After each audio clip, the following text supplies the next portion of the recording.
Hey, what's going on, guys? The Horror Man back with my review of Witchcraft 4, Virgin Heart.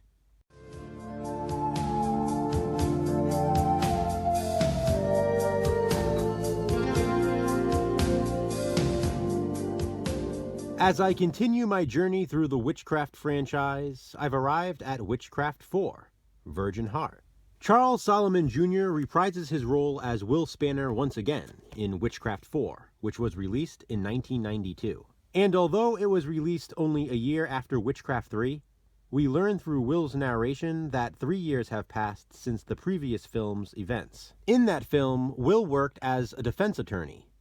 In Witchcraft 4, he now has his own private practice. The movie begins with a young couple making out in an isolated field. Just as they are about to go all the way, an accident occurs. As the girl attempts to get help, she is attacked and thrown in the trunk of a car. She is then stripped naked and murdered, having her virgin heart removed. Her boyfriend, who recovers from his accident, is accused of her murder. And when a similar spree of murders occurs, he is blamed for them as well. He is taken into custody, so his sister requests the help of Will Spanner. Now, just as a quick reminder, we have been following Will Spanner since the first Witchcraft film. He was the newborn baby in that. In Witchcraft 2, he was a teenager. And in Witchcraft 3, as I already mentioned, he was a defense attorney. Now, still a lawyer with his own private practice, Will is reluctant to take the case. But, of course, there would be no movie if he didn't.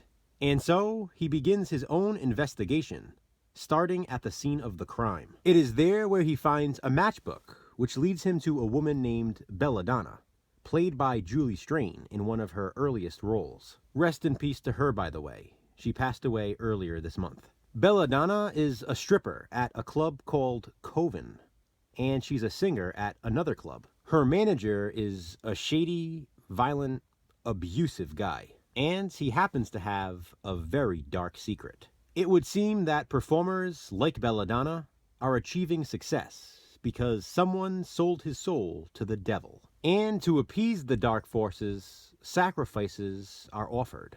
Sacrifices including a virgin heart. Will becomes wrapped up in the case and may be connected to someone involved more than he realizes. Despite his initial hesitation, he may have no choice but to use his powers once again.